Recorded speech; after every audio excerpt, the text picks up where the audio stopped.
अगर कोई दहेज में सोना मांगता है तो उसके खिलाफ कार्रवाई करिए। सोना नहीं लेंगे, चांदी नहीं लेंगे तो शादियां कैसे होंगी? एक ही चीज लॉकडाउन में बिक रही थी, दारू बिक रही थी।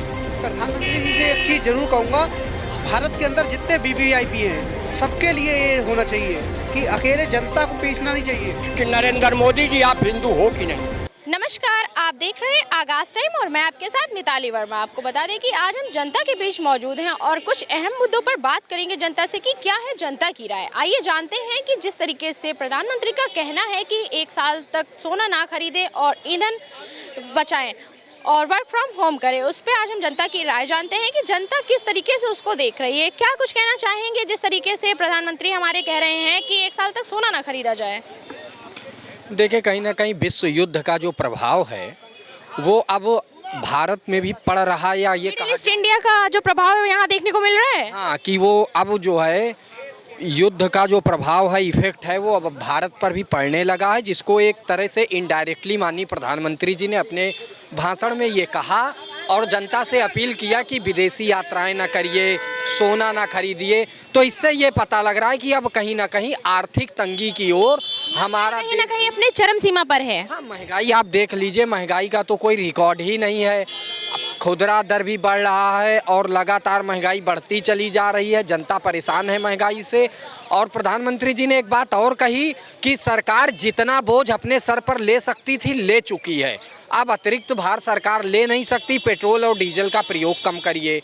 तो अब प्रधानमंत्री जी का ये बयान ये स्पष्ट कर रहा है कि कहीं ना कहीं जो है मिडिल ईस्ट में जो वार चल रहा है उसका प्रभाव अब भारत पर भी देखने को मिल रहा है। क्या कहना चाहेंगे?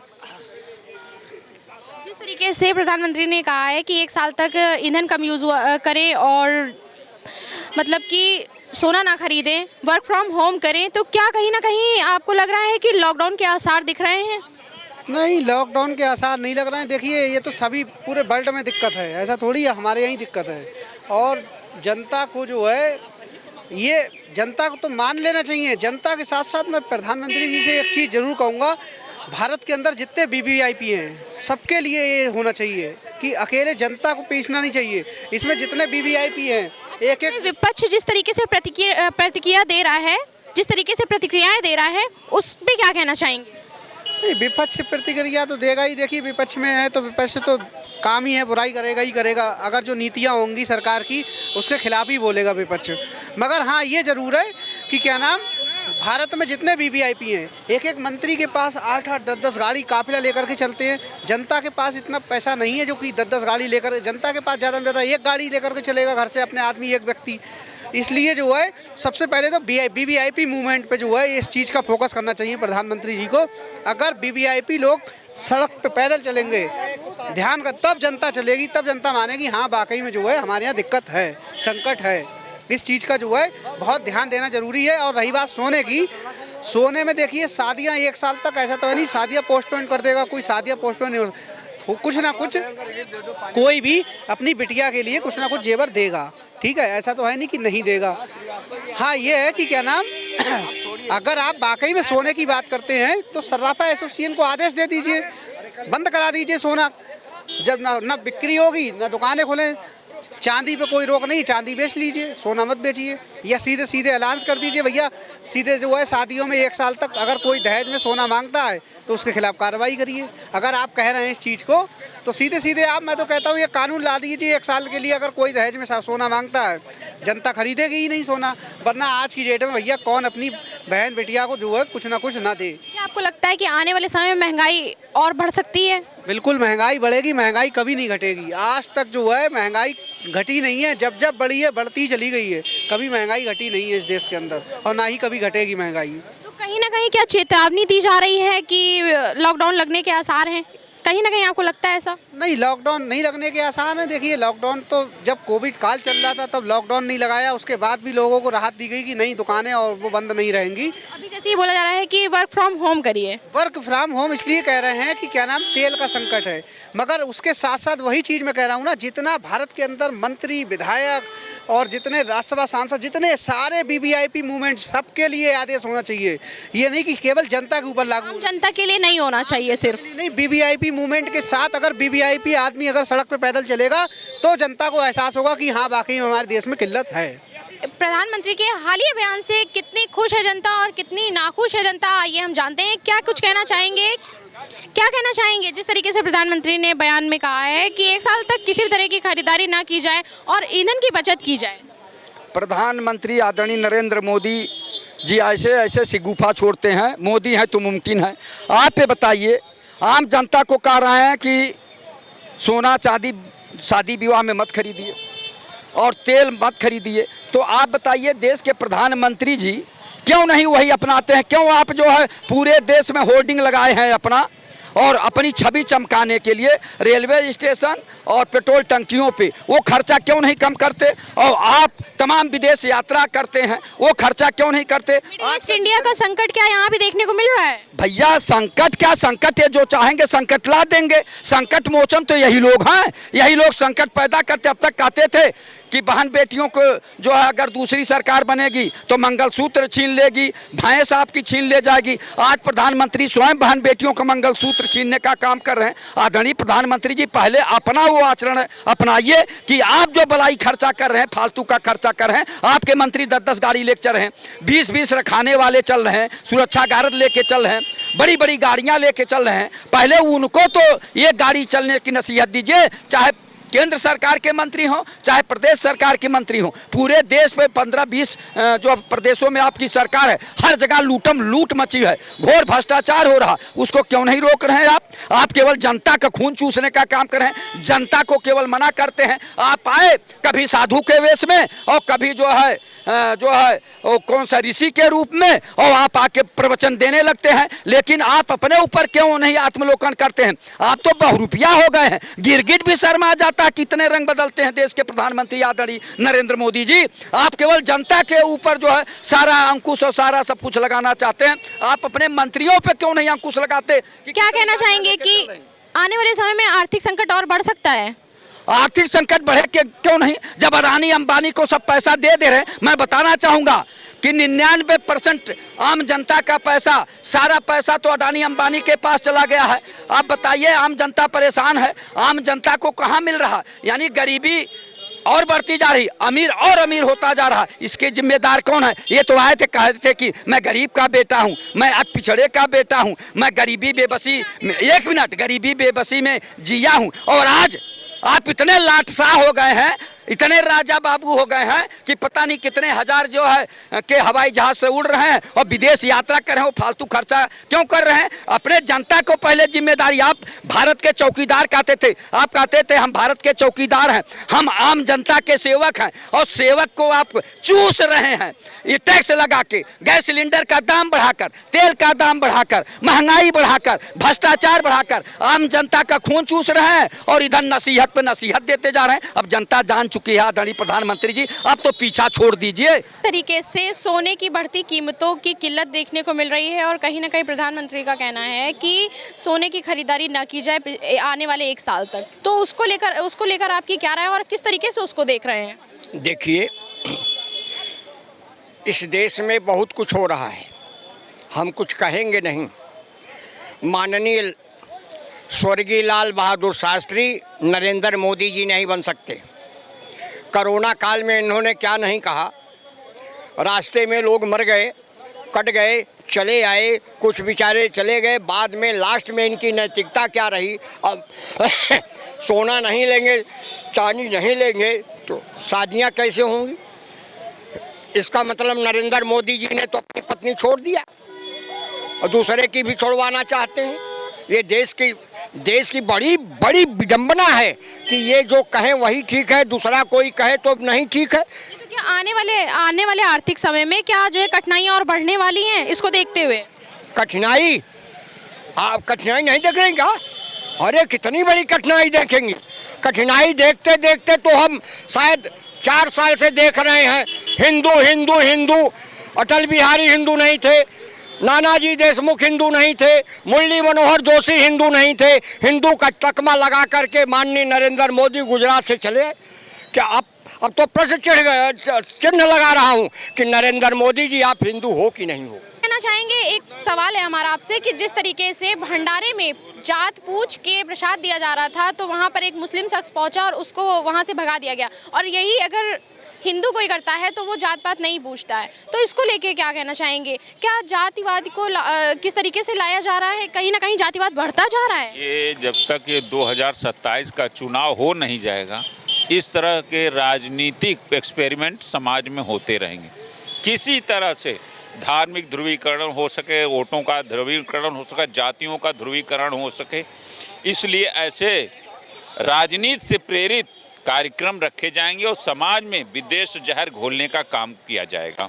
क्या महंगाई की वजह से लोगों की बचत कम होती जा रही है और बचत में कटौती कर रहे हैं लोग? देखिए, जो पैसे वाले हैं उनके लिए महंगाई का कोई असर नहीं होता, लेकिन जो गरीब जनता है उनके ऊपर पैसे का असर और महंगाई का असर पड़ता है, क्योंकि उतनी आमदनी नहीं होती। भाई, जो भी गवर्नमेंट महंगाई बढ़ाती है वो राज्य कर्मचारियों को, स्टेट कर्मचारियों को देख करके बढ़ाती, उनकी सैलरी को देख के बढ़ाती, लेकिन जो आम जनमानस, जो निचले तबके का जो गरीब जनमानस, जो मिडिल क्लास जनमानस है, जो कि सरकारी नौकरियों में नहीं है, छोटे मोटे रेहड़ी पटरी वाले जो व्यापारी हैं, फुटकर विक्रेता हैं, उनके ऊपर बहुत असर पड़ता है महंगाई का। ये है बात।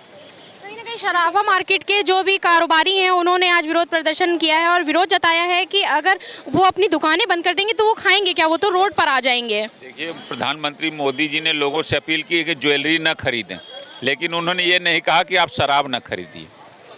समझ रहे हैं कि नहीं? शराब को उन्होंने नाम नहीं लिया है और बाकी चीज़ों का नाम ले रहे हैं। जनता के मुद्दे तो यही हैं। जनता के मुद्दे यही है ना, तो जनता के मुद्दों से मेन चीज नदारत है, जो कि लॉकडाउन में खुलवा दिए थे। एक ही चीज लॉकडाउन में बिक रही थी, दारू बिक रही थी। उसी तरह से अब जब ये अघोषित इमरजेंसी है या लॉकडाउन है, समझ रहे हैं कि नहीं, इसलिए ये कहते थे ना मैं फकीर आदमी को झोला उठा के चल दूंगा, वही सिचुएशन उन्होंने भारत में ला दिया है। वो कभी भी अपना झोला उठाएंगे और 10,000 करोड़ के विमान से विदेश निकल जाएंगे। क्या कहना चाहेंगे प्रधानमंत्री के इस बयान पर? निश्चित तो पहले तो मैं उन भाजपा बहनों को शुभकामनाएं देना चाहती हूँ जो लखनऊ से पैदल चलकर दिल्ली जा रही 33% आरक्षण के लिए। उन बहनों को शुभकामनाएं। अब आपका माननीय मोदी जी जो कह रहे हैं निश्चित रूप से सही कह रहे हैं। आज जिस तरीके से ईरान अमेरिका का युद्ध हो रहा है उसके कारण क्राइसिस है, तेल की है, तो वो कह रहे हैं कि तेल भी बचाइए। आप 10-10 गाड़ियों से नहीं, बहुत से रील बनाने के लिए बड़े घर के लड़के 20-20 गाड़ी से चल रहे हैं। आप वो ये नहीं कह रहे हैं कि आप गाड़ी से ना चलिए, जहाँ ज़रूरत है वहाँ जाइए, उसकी बचत के। अभी घर में भी हम लोगों के बजट, इसको किस तरीके से देख रही है जनता? निश्चित रूप से भाजपा के पक्ष में देख रही मोदी जी के कि एक परिवार आप भी चलाती हो। कभी कभी देखते हैं अधिक की दाल महंगी हो गई है, तो आप ऐसा तो होता नहीं कि अधिक खाना की दाल खाना बंद कर देते हैं। बढ़ती महंगाई कहीं ना कहीं कमर नहीं तोड़ रही है? कोई महंगाई नहीं है, सबके हाथ में मोबाइल है। 500-1000 रुपये रिचार्ज कर रहा है, ये कर रहा है। 50-50 हज़ार के आदमी मोबाइल रखे। सिर्फ ये विपक्ष खाली बोला करता है कि महंगाई महंगाई। हर एक के घर में तो गाड़ी हो गई, आप सड़क पर चल नहीं सकते हैं, इतनी तो गाड़ियाँ हो गई हैं। पहले कहाँ इतनी गाड़ियाँ हुआ करती थी, आज सबके हाथ में तो मोबाइल है। लेकिन एक विपक्ष तो हताशा और निराशा में है। मोदी का विरोध करते करते देश का विरोध करने लगे हैं। मोदी जी बताते हैं कि अब वो कह रहे हैं सोना कम खरीदो, अभी सब लोग सोना खरीदने लगे तो सोने के दाम साला बढ़ने लगते हैं, तो ये सब बड़े बड़े दुकानदार प्रॉफिट हुए, तो आप कह रहे हैं कि आप मत खरीदिए। अब जी को जरूरत होगी वो तो खरीद ही लाएगा ना। मतलब कोई 20 तोले की चैन चाले दिखावा करने के लिए खरीदते हैं, तो उनके लिए कहा जा रहा है कि बेमतलब कि 20 तोले की चैन ना पहनिए, ज़बरदस्ती मत खरीदिए। तो ये सब सिंडिकेट होते हैं, महंगा कर देते हैं सोना। अच्छा, जातिवाद पे क्या कहना चाहेंगे? जिस तरीके से जातिवाद कहीं ना कहीं आपको दिख रहा है कि बढ़ता जा रहा है, उसको लेके क्या कहना चाहेंगे? उत्तर प्रदेश में हमको तो कहीं जातिवाद नहीं है। आज चाहे पिछड़ा हो, चाहे अगड़ा हो, चाहे SC, सब एक माला के रूप में होकर भारतीय जनता पार्टी के साथ खड़ा हुआ है। कहीं जातिवाद नहीं, कहीं कुछ नहीं है। खाली जातिवाद अखिलेश यादव करते हैं, उनकी हालत ख़राब है। 2027 में उनको 27 सीटें नहीं आए, तो मुस्लिम और यादव बस 2 जातों को वो जोड़े हैं, और कोई समाज तो उनके साथ हिंदू समाज खड़ा नहीं होना चाहता है, क्योंकि इनके समाज में बहु बेटियों को तो हालत का है। इनके समाज में 10-10 गाड़ियों से निकलते थे माफिया, 20-20 गाड़ियों से राइफल लेके। अतीक अहमद, मुख्तार अंसारी, किसी बहन बेटी का अपहरण हो बलात्कार हो जाता था, किसी की जमीन गुंडा राज खत्म हो चुका है और जीरो टॉलरेंस की सरकार चल रही है। माननीय हिंदू हृदय सम्राट माननीय योगी आदित्यनाथ के नेतृत्व में जो सरकार चल रही है, जीरो टाइम जो भी कोई बहू बेटियों के ऊपर हाथ डालेगा अगले चौरे पर यमराज उसका सामना करता है। चलिए हम फिर आएंगे आपके पास। क्या कहना चाहेंगे, जिस तरीके से महंगाई कहीं ना कहीं बढ़ती जा रही है और हमारे प्रधानमंत्री ने बयान दिया है कि कुछ चीज़ों पर रोक लगाई जाए, तो 2027 के जो चुनाव है वो बहुत करीब है, और इस बयान को लेके आप किस तरीके से देखते हैं कि जिस तरीके से उन्होंने बयान दिया है कि सोना चांदी ना खरीदा जाए, प्लस जिस तरीके से पेट्रोल डीजल का इस्तेमाल हो रहा है उसमें भी कटौती करी जाए? पहले प्रधानमंत्री से मैं एक ही चीज़ का अनुरोध करूंगा कि वो हमारे देश के प्रधानमंत्री और हमारे राजा हैं उनके प्रजा, पहले आप दारू ठेका बंद करा दीजिए। दूसरी चीज़, आज सबका साथ, सबका विकास, सबका विश्वास, सबका प्रयास, हर हर मोदी, घर घर मोदी के नाम पर चुनाव हुआ है, तो उस पर जो है माननीय प्रधानमंत्री जी संयम बरतें और जो अर्थव्यवस्था पीछे जा रही है उसको आगे ले जाने का काम करें। यही देश की जनता के सामने लंबा संकट खड़ा होगा। और मैं तो एक चीज़ जरूर माननीय प्रधानमंत्री जी से मांग करता हूं कि 1 साल के लिए, 6 महीने के लिए माननीय योगी आदित्यनाथ जी का अगर आप प्रधानमंत्री बना देंगे तो मुझे मानना है कि एक जो है अर्थव्यवस्था आसमान छुएगी मोदी जी के नेतृत्व में। इसमें कोई दो राय नहीं है। केवल 6 महीने के लिए योगी जी को जो है माननीय मोदी जी प्रधानमंत्री बना दे, मैं समझता हूं कि देश की एक दिशा और दशा अलग ही बदल जाएगी। जिस तरीके से अटल बिहारी वाजपेयी जी ने आसमान छुआया था गरीबों को, इस तरीके से मोदी जी, योगी जी भी प्रधानमंत्री बनने के बाद देश को जमीन से आसमान अच्छाई से छुआएंगे। यही हमारा कहने का मतलब है। क्या कहना चाहेंगे प्रधानमंत्री के इस बयान पर कि विदेशी यात्रा रोक दी जाए और सोना चांदी ना खरीदा जाए 1 साल तक, उसको आप किस तरीके से देख रहे हैं? पेट्रोल डीजल के बढ़ते दामों की किल्लत को किस तरीके से देख रहे हैं? मोदी जी ये नहीं कहा है कि 1 साल तक सोना न खरीदा जाए। मोदी जी ने ये नहीं कहा है कि डीजल पेट्रोल प्रयोग न किया जाए। मोदी जी ने ये कहा है कि वैश्विक स्थिति को देखते हुए जो स्थिरता वैश्विक चल रही है उसको देखते हुए हमारे देश के नागरिक एहतियात के तौर पे सोना चांदी खरीदने का कम कोशिश करें, जितना ज़रूरत हो उतना ही खरीदें, इसलिए कि सोना खरीदने में सबसे ज़्यादा विदेशी मुद्रा का उपयोग होता है। तो विदेशी मुद्रा अगर हमारे पास बचा रहेगा तो देश हित में काम आएगा। डीजल पेट्रोल मिडिल ईस्ट से आता है, खाड़ी देशों से आता है, जो इस समय वहाँ युद्ध चल रहा है, पूरा विश्व उससे तबाह है, तो कहीं ना कहीं हम भी उससे प्रभावित हैं। तो निश्चित रूप से हम डीजल पेट्रोल की खपत कम से कम करेंगे तो हमारा देश थोड़ा सा सुरक्षित रहेगा, तो मजबूत रहेगा। हमारा एक सवाल है आपसे कि क्या सारी कटौती आम जनता के लिए है? वीआईपी मूवमेंट्स के लिए क्या कहना चाहेंगे? देखिए, अभी उन्होंने ये आह्वान कब किया है?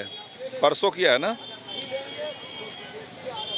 भारतीय जनता पार्टी के कार्यकर्ता, चाहे वो प्रधानमंत्री हो, चाहे मुख्यमंत्री हो, चाहे वो विधायक हो, चाहे छोटा कार्यकर्ता हो, देशभक्ति का उसको प्रमाण नहीं चाहिए। वह देशभक्ति का काम करता है, वह स्वयं की प्रेरणा से देशभक्ति का काम करता है। विगत कोरोना के महामारी में ये क्या आपने नहीं देखा है कि सांसदों और विधायकों का वेतन काटा गया है, देश के सहयोग में दिया गया है? क्या आपने नहीं देखा है कि सरकारी कर्मचारियों का वेतन देश हित के सहयोग में दिया गया है? तो अभी परसों दिन की घटना है, विपक्ष जिसके पास अब कोई जमीर नहीं रह गई है, कोई सोच नहीं रह गया है, वो तरह तरह का आरोप लगा रहा है। तो उसके आरोपों में दम नहीं है। आने वाले समय में ये जो आप सोच रही हैं उससे कई गुना आगे हमारे प्रधानमंत्री जी सोचते हैं, उससे कई गुना आगे इस देश को ले जाने के लिए सोचते हैं, इस देश को मजबूत करने के लिए सोचते हैं, नागरिकों को सुरक्षित रखने के लिए सोचते हैं। इसी कारण आज समय रहते उन्होंने देश से आह्वान किया है। निश्चित रूप से उनका यह संदेश देश के लिए बहुत महत्वपूर्ण है। उसका हर देशवासियों को समर्थन करना चाहिए, स्वागत करना चाहिए, उसमें सहयोग करना चाहिए। ये हमारे देश हित में है। क्या आपको लगता है कि आम आदमी की आवाज सरकार तक पहुंच रही है? एकदम पहुंच रही है। जनता दरबार लग रही है माननीय मुख्यमंत्री जी के यहाँ, प्रधानमंत्री जी के यहाँ, जिले में डीएम अधिकारियों के लग रही है। भारतीय जनता पार्टी सबका साथ, सबका विकास, सबका सम्मान कर रही है, सबके लिए काम कर रही है। चाहे हिंदू हो, मुसलमान हो, सिख हो, ईसाई हो, सबको उन्होंने रोजगार से लेकर कोई भी योजना हो सबको दे रहे हैं। प्रधानमंत्री योगी आदित्यनाथ जी तमाम व्यवस्था भारतीय जनता पार्टी में है। मैं बलिया से रहने वाला हूँ, जावेद कमर का नाम है हमारा। क्या कहना चाहेंगे प्रधानमंत्री के इस बयान को आप किस तरीके से देख रहे हैं?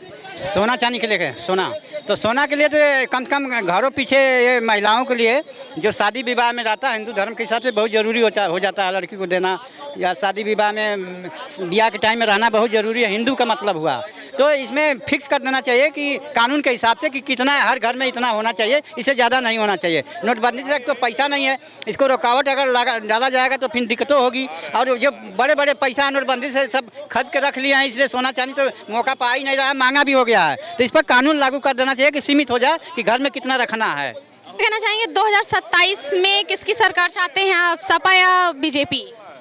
देखिए, जो वर्तमान में वही सरकार आएगी।